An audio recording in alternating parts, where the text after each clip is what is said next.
right, welcome to Ray and I's discussion of BEMA episode 31. Remember where you came from. You know, when I was thinking about the title of this, I was like, why would you want them to remember where they came from? They came from Egypt, you know, a place where they worshipped other gods. It's like, do you want to forget that? But it was good. I liked it. Yep. Well, I also think about they've already been out there for 40 years. Mm-hmm. So this is the kid. It was not the older people. Now it's their kids. So I guess they had to be reminded that they were from Egypt because probably a lot of them born after Egypt. Yeah. You think about how many babies there were in the desert. And now they're 40. Even their older men are now 40. Yeah. So they got babies who are 40, and everybody who's younger has no idea about what Egypt was like. It's other just what was taught from one generation to the next. So their parents, who were fresh out of Egypt, all they knew now is what they've taught their kids, their attitudes, their thoughts, their impressed on their children. Their grumblings. I was just thinking, what if the kids are complaining about the desert, and they're like, when I was your age, I was pushing stones around in Egypt, uphill, both ways. So in the previous discussion, Moses kind of looked bad because he didn't end up going to the promised land, but then they start off this one with the end of Deuteronomy, chapter 34, verse 9 through 12.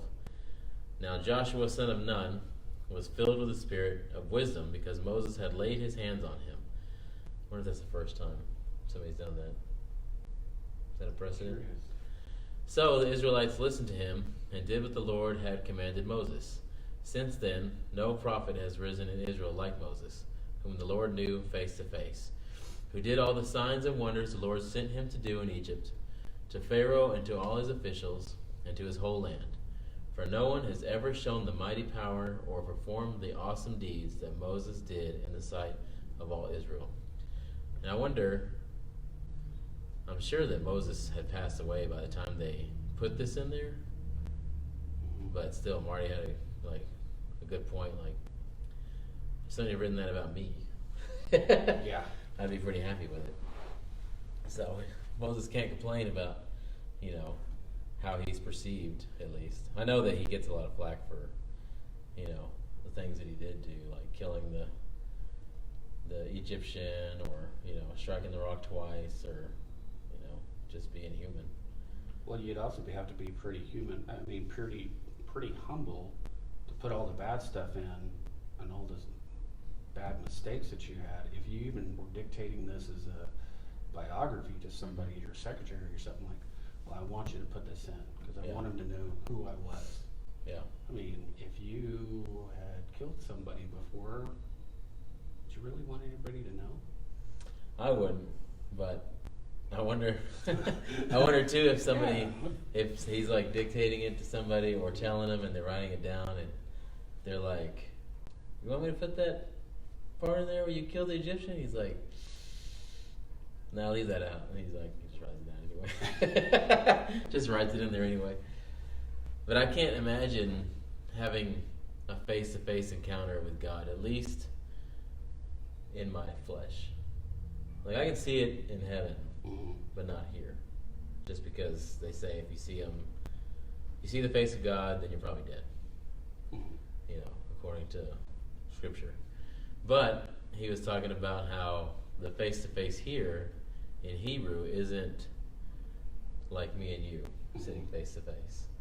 Then he had that illustration of I don't know who was doing it, but was it a guy and a girl? Oh, it was on their wedding day, right? Mm-hmm. So it was the guy and the girl on their wedding day, and he said, look each other face to face. That's still not this. Mm-hmm. Okay, now touch foreheads and stare deeply into each other's eyes. That's still not this. He was like, now give each other a hug. That's still not this. He said, now kiss each other. That's what this is. So I think of it, I mean, he said it's like a lover's kiss, but I think of it more like a parent kiss. You know what I mean? Because, yeah, a lover's kiss is special, But I don't think there's any love like that of a parent and a child. because a love between spouses can fade, but how do you stop loving your kids? Yeah. Ever, and you can still have that intimacy with them without it being weird, because it's your kid, it's your flesh, your love with the other person come into existence. That's what always blown my mind.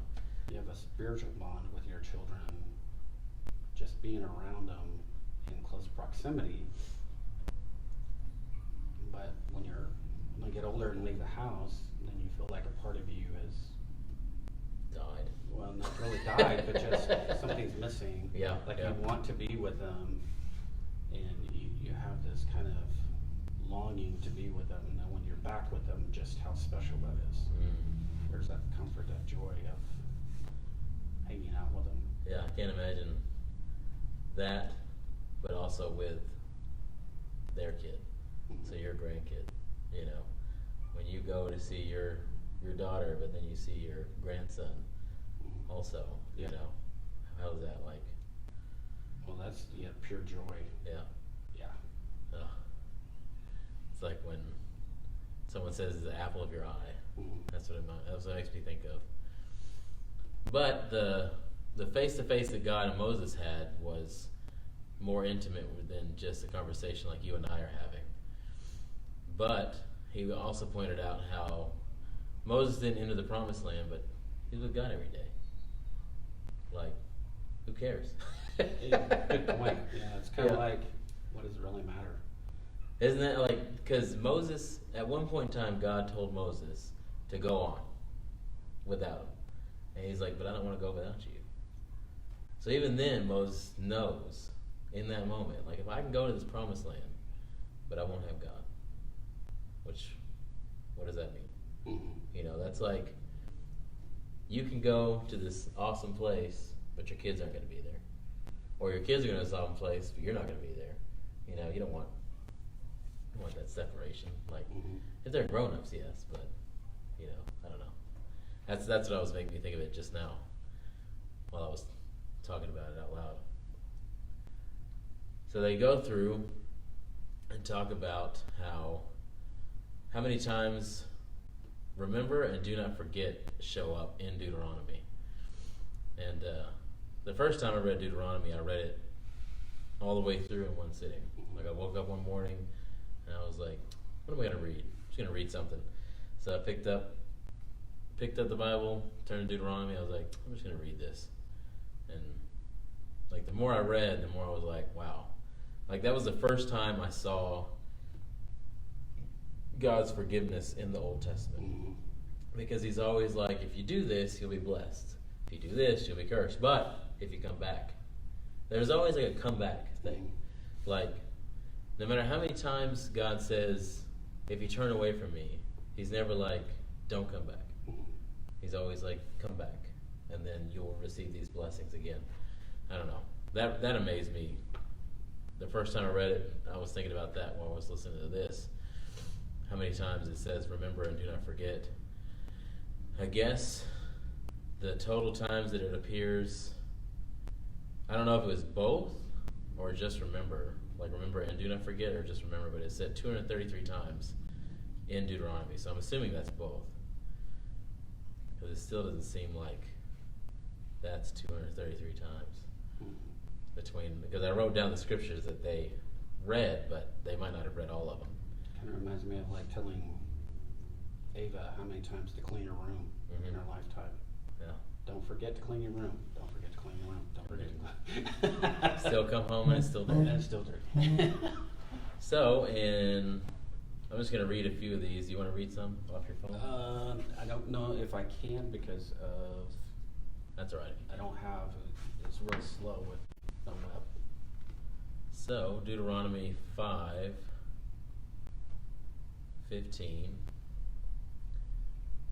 says, remember that you were a slave in the land of Egypt, and the Lord your God brought you out of there with a strong hand and an outstretched arm. That is why the Lord your God has commanded you to keep the Sabbath day. So that's just one, that's the first one that they shared. I think there was one in chapter 1, but I'm going to go from the chapter 5:15. There's also 7:18, chapter 8 verse 2, chapter 8:18, chapter 9:7, chapter 15:15, chapter 16:3, 16:12, 24:9, 24:18, 24:22, 25:17, and 32:7, which is, what is that? So that one is remember. So let's go to 32:7.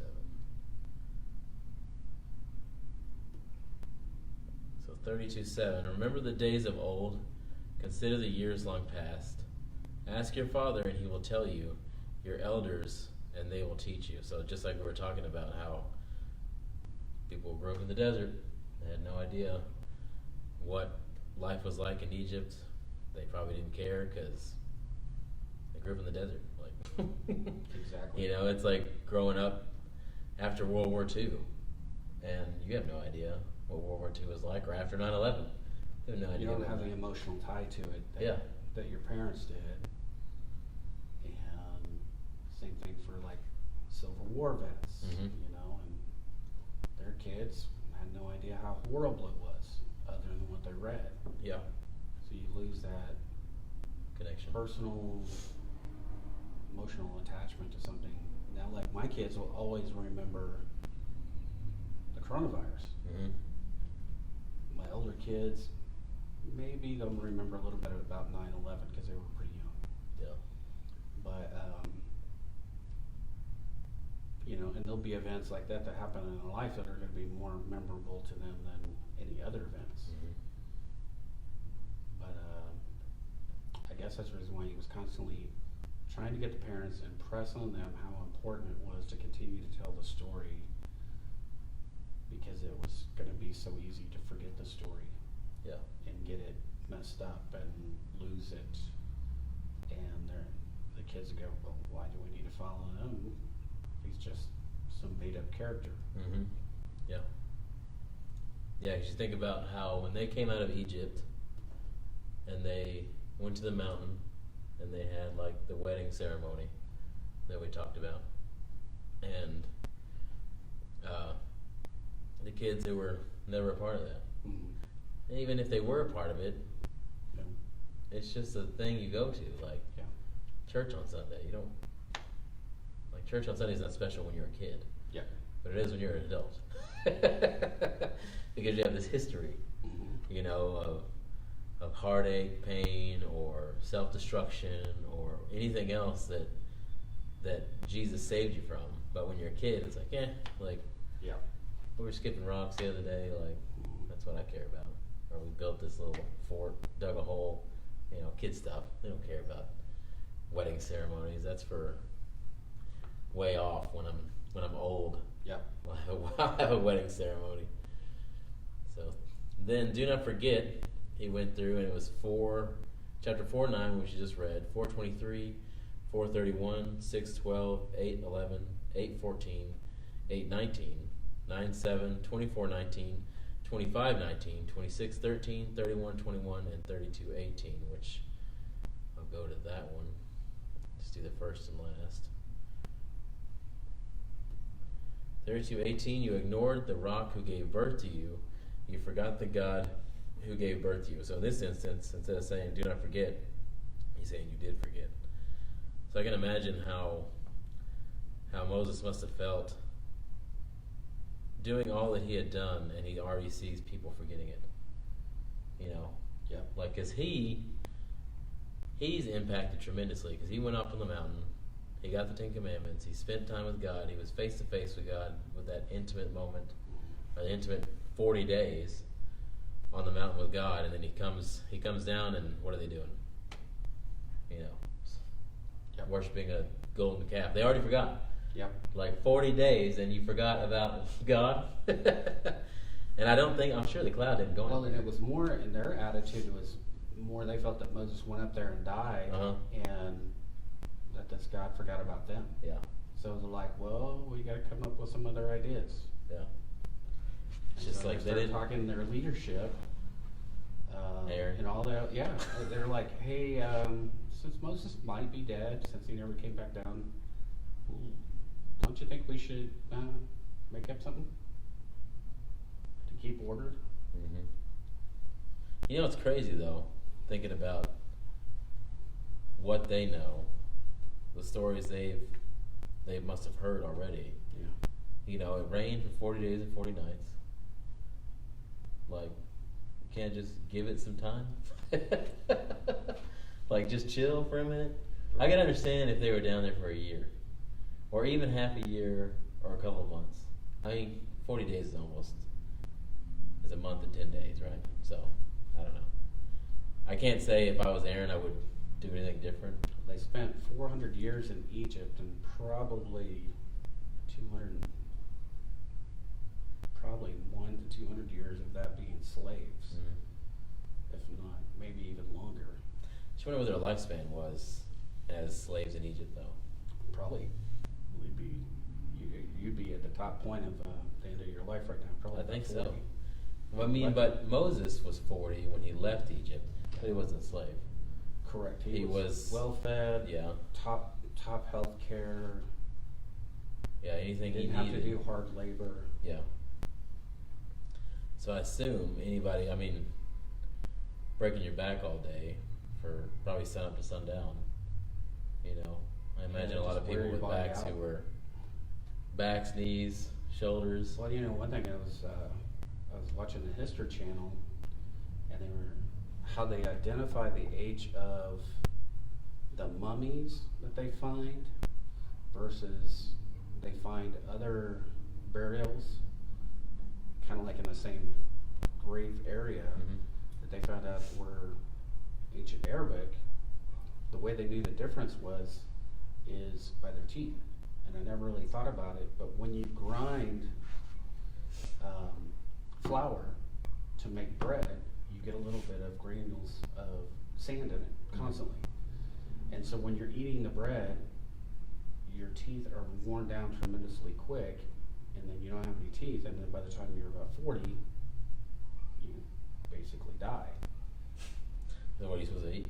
Yeah, so it's like you can't really eat because everything, because you can't really, unless you just eat porridge, but so the nutrition level, they could tell by the wear of the teeth because of how much sand that they ate during their lifetime, how much grinding they had to do just to make food. And bread was the staple. I wonder about the meat they ate, though.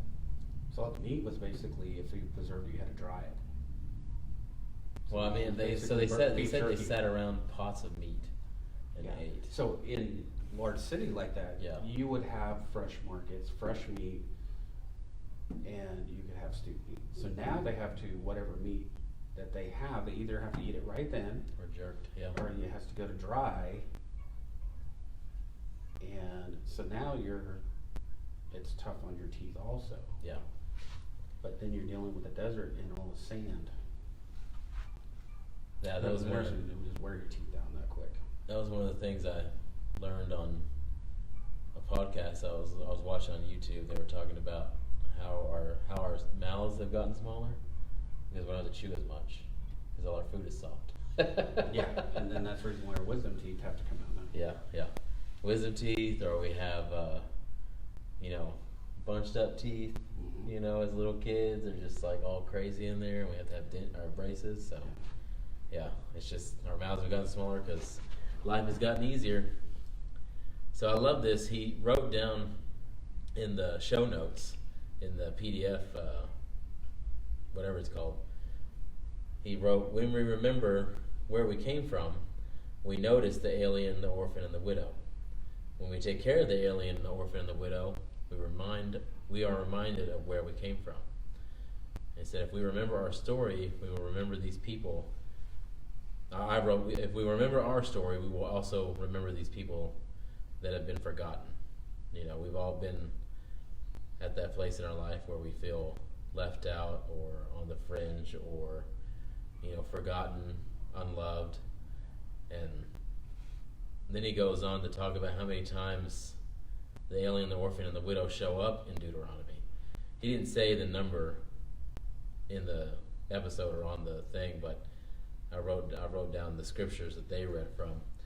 I just thought it was interesting that it shows up at all. I mean, you just read over it, you don't really think about alien, orphan, and widow. I mean, the first time I think about any of that is in James. You know, he said, pure religion is this, to take care of widows and orphans in their distress. Like, that's the first time I think about it. Yeah. You know, so I don't know. It's just, are we just blind to those words? Like, we just don't, we just read over it and we're like, yeah, okay. Well, that's something I was thinking about all day, and I mean, I felt pretty sad and broken about it today. I was thinking about, why do I not give the way I should to church? Time, effort, energy, finances. And if I'm going to live out my life the way Christ would have lived out the rest of his life, serving God, why aren't I doing that? Mm-hmm. And it really came down to is I value, or I put a mental value on other things and make it more important than others. And I have it totally backwards compared to the way Christ looked at it, was that he looked at people as the value and as important, and he invested his entire everything into it. And it's so easy for me to look at my life, well, I need this, or I need to pay this bill, or instead of reevaluating my life and saying, what does God see that is important? And so I think in a way my selfishness stems from a level of arrogance that I couldn't see before, thinking that I am more important than others and that the things that go on in my life, instead of really digging to even kind of saying, well, maybe it should be a lot less of me and a lot more of Jesus in this. Mm-hmm. And really, so I went home at lunch and I was just bawling and felt really broken about it. And that I just, I enjoy things in life. I see the beauty in things. But it really comes down to what I place in value. And I was putting my life more important, and all the things that go on in my life more important than others. Mm-hmm. And I think if I have that kind of heart, then there can't be fruit. And I was just sad. Yeah. It's just that's the way I was viewing things, is, well, that can wait, or because I've got this, or I've got this YouTube channel I need to watch tonight, or I've got, I'm going to go do this with my friends, and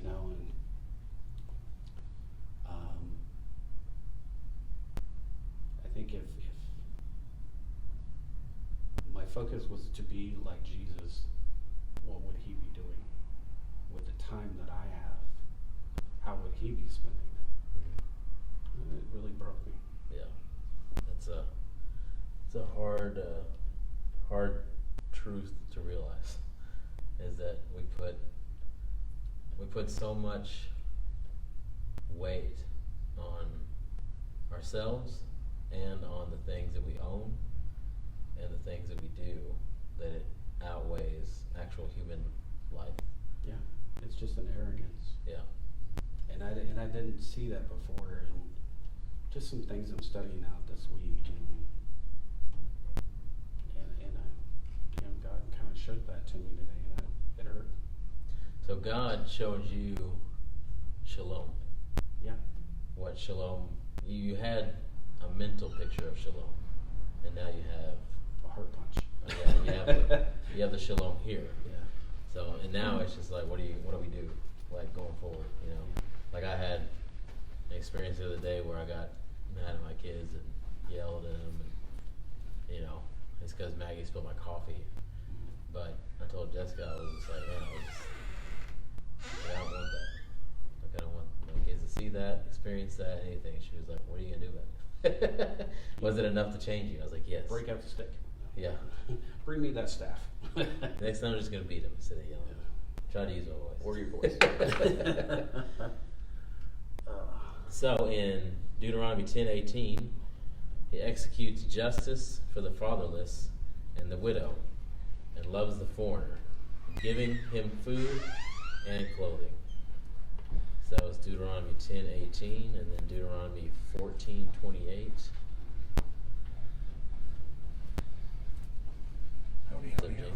Howdy.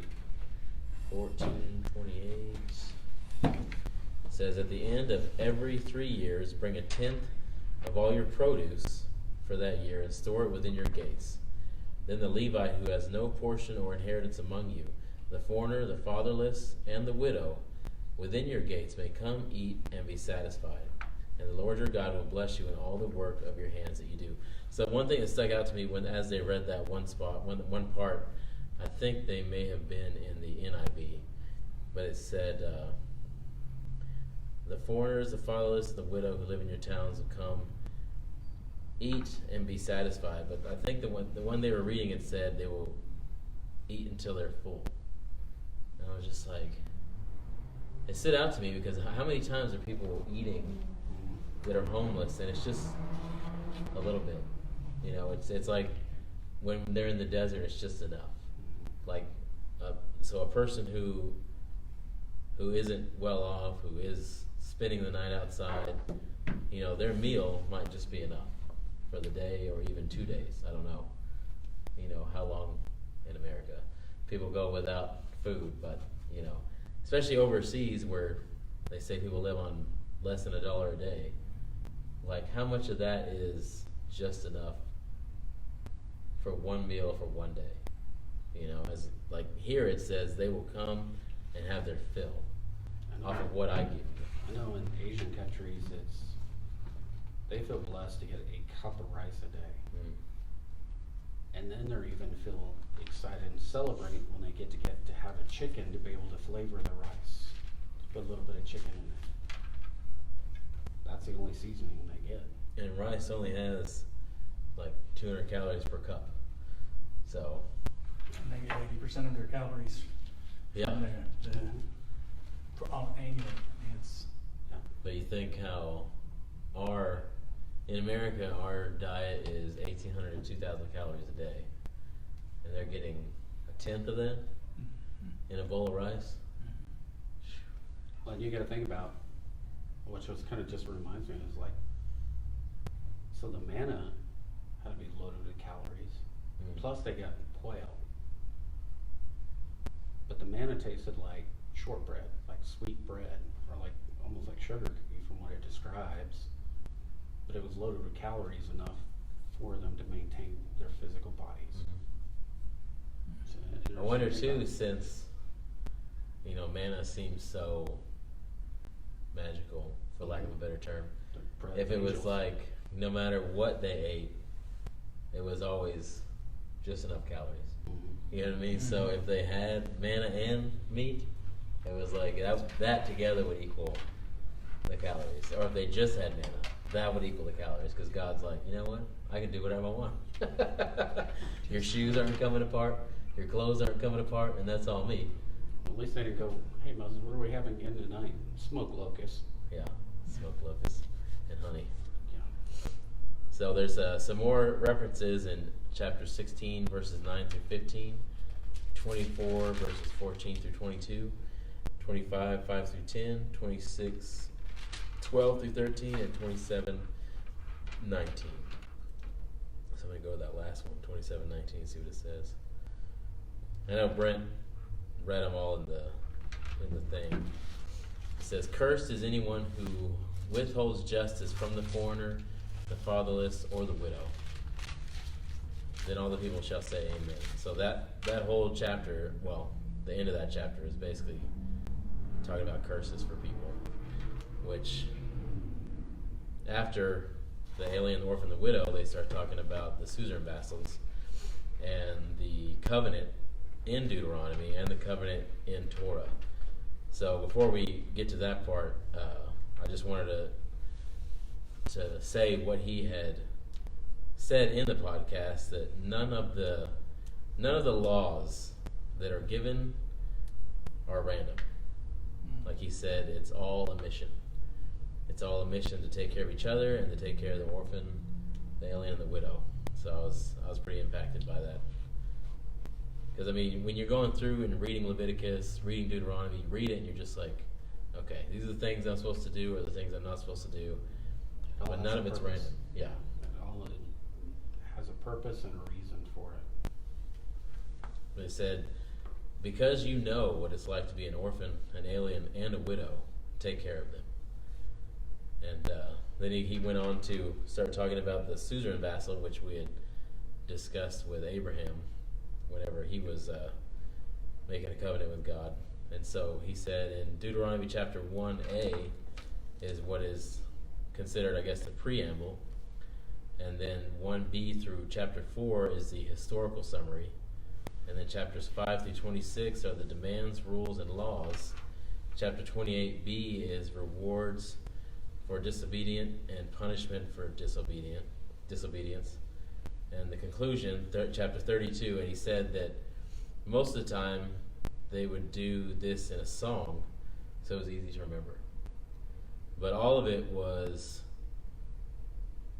James, you weren't here, but we talked about the suzerain vassal deal with God and Abraham, and he had to walk the blood path.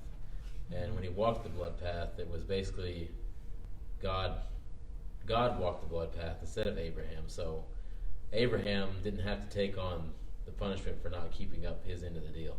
So in the covenant, normally between humans, this kind of a covenant would mean, like, Ray has this power, I need help, I go to Ray, we make this deal, and then so he goes through and he has these demands, rules, and laws for me to obey his covenant.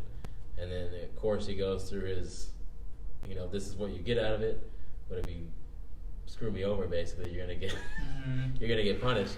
So all of it, like dealing with stuff that we deal with now, like with credit cards or making deals with businesses, it's not as bad because all of these old ones, it was like you die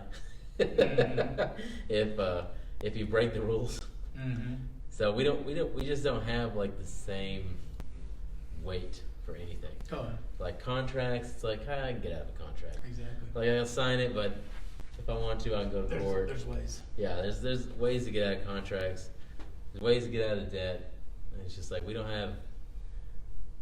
have this same like urgency, like in the story of the two guys that were forgiven their debts, and the one guy goes and chokes out the other guy that owes him money.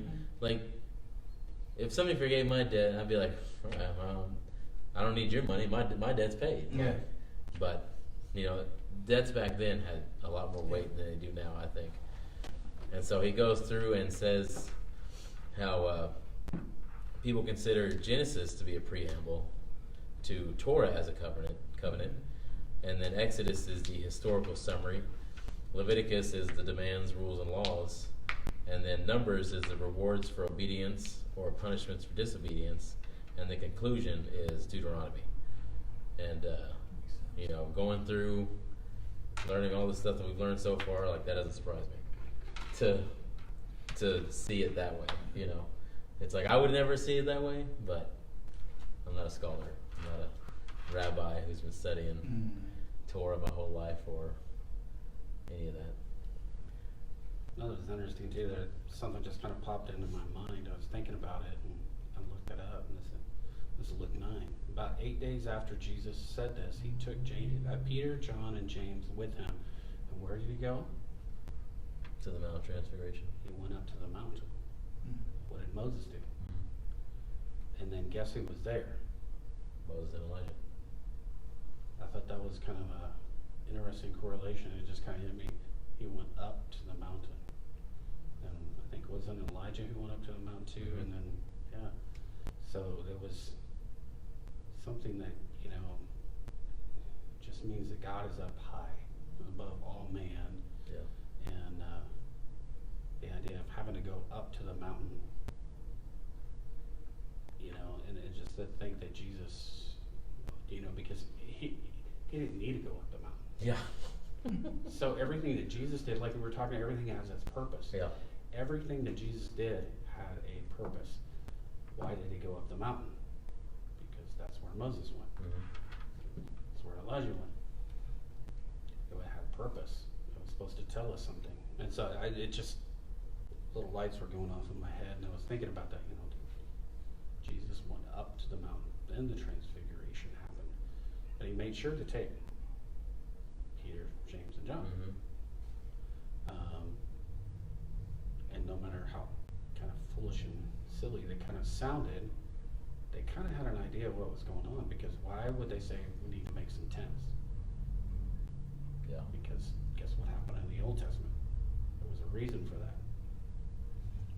And Well, I would think too, being a Jew and knowing what they know about Moses and Elijah, if you go up on a mountain, better expect God to be there. You know what I mean? So they're like, hey, let's build a little house. Yeah. Let's cook some food or something. Like, it's good to be here. That's what they said. Their greatest lawgiver and their greatest preacher. Yeah. Or the lawgiver and the preacher. Yeah. And it's like, listen to him. It's amazing.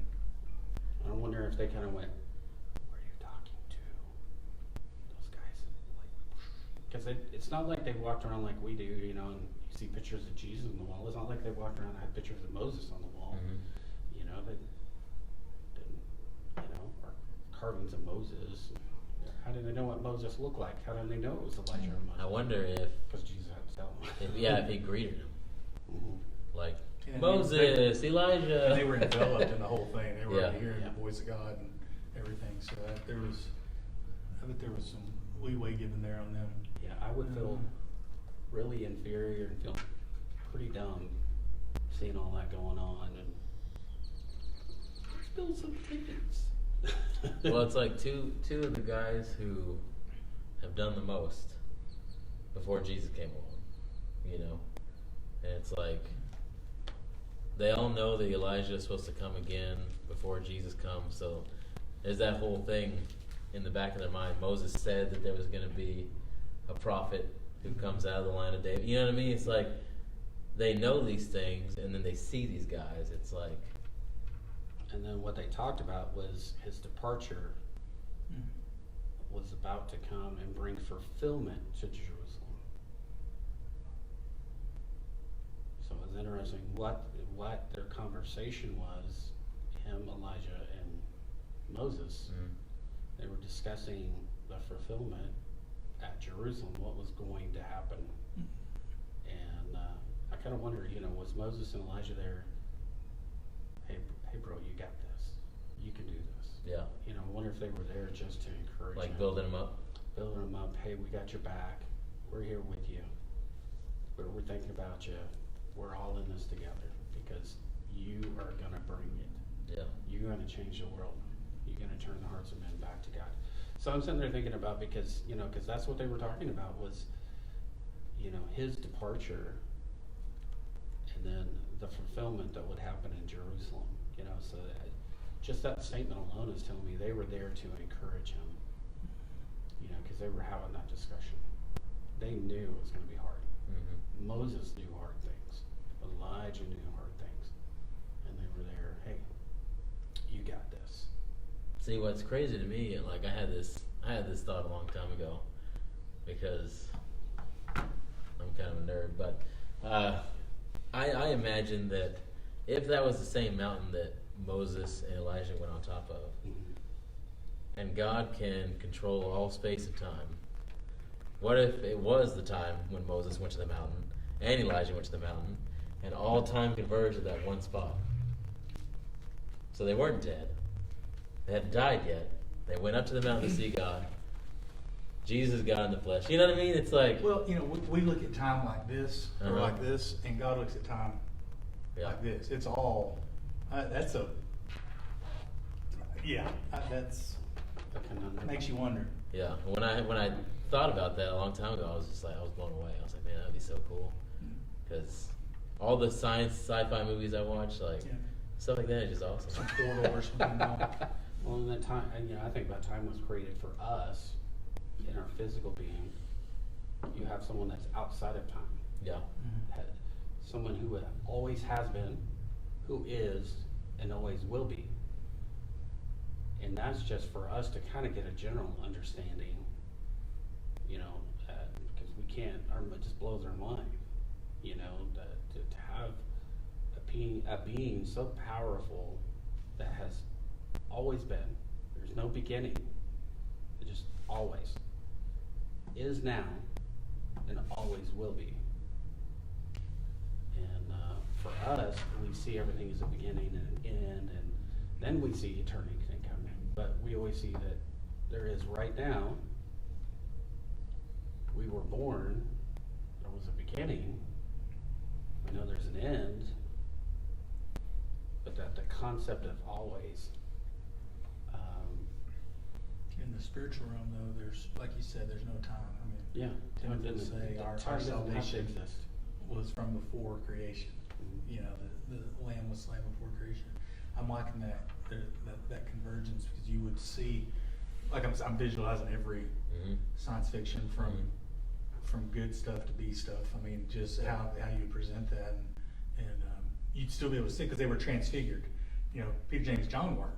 Yeah. But you know, those guys. I mean, yeah, they were, but there was Jesus was transfigured, and they got to see all that. Mhm. You know, and it just, Well, I like that. and then to think about when God was telling Moses to speak to the rock.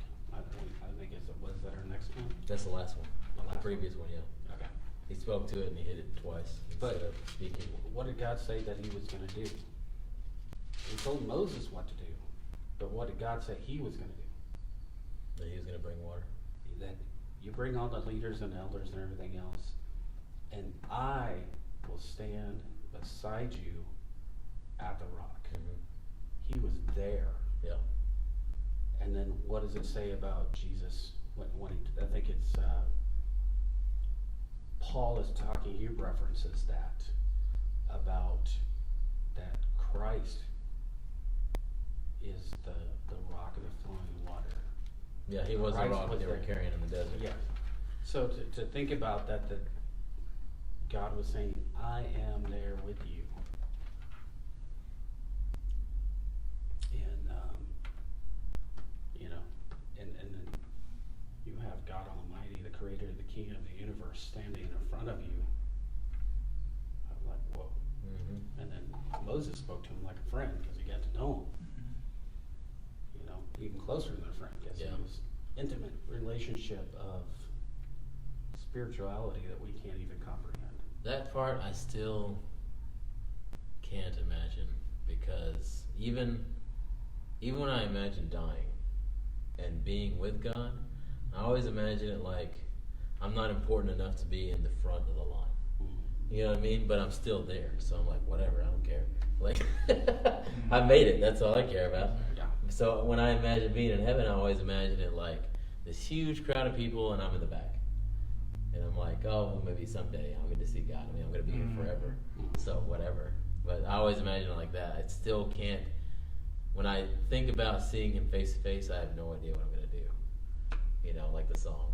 Mm-hmm. I can only imagine. It's like many times I've heard it, sang it. It's like, am I gonna sing? Am I gonna fall down in like fetal position? So You know, it talks about that the heavens will be, there won't be any need for like a sun, because God's radiance will fill everything. So it's like, I think in a spiritual sense is that everything that we need or could ever need spiritually or as a being in any form or way, everything will be met, but that God's spirit presence will radiate through us and sustain us, and that not only, I think the idea of heaven is that we will not just be there and hope that we see God. I think that we will be enveloped into God, and that in every sense that there will be a unity of oneness, that we will be enveloped into God, and everything, He will meet everything for us, but be in us, through us. All of us will be together. We'll all know each other. We'll have nothing, no need. We won't have any of the selfish ideas of the needs of our body, and the things that we think about now will be meaningless and unimportant. The only thing we'll care about is that, hey, you're there with me, and hey, let's go hang out because God is all around us, through us.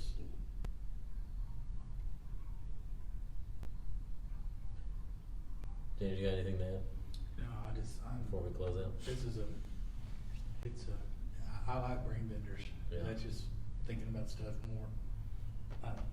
This is amazing stuff.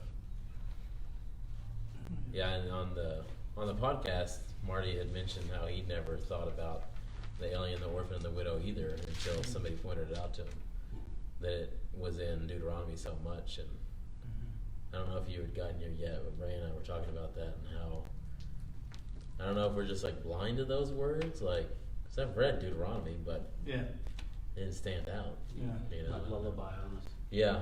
So the lullaby effect Yeah. was definitely in full effect. I was thinking about when I'm reading who those did- sections of scripture, my brain tends to speed. Yeah. I just start going fast. Yeah. Was it the Amalekites, the Amalekites, the ones that attacked him from the rear? Mm-hmm. And who were they killing? The aliens, the widows, the weak. Yeah, the weak. And then so what did God change up with them? Put them all in the middle. Surround. Yeah. We're going to surround. We're going to take care of those because for God's viewpoint is everybody is important. Everybody has value. Not just sticking them in the rear and they get killed off. Everybody has incredible value, and that's the thing is that my perspective? Mm-hmm. Do I see everybody with value, or do I value the things that I see in my life as more important? Well, even in the New Testament, I think it's when he starts talking about the body and how the weaker parts of our body we protect, Romans. or we look at them as special because they need protection.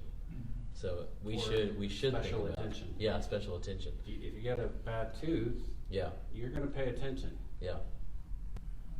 So it's like we're just not paying attention to the people who are those things, you know.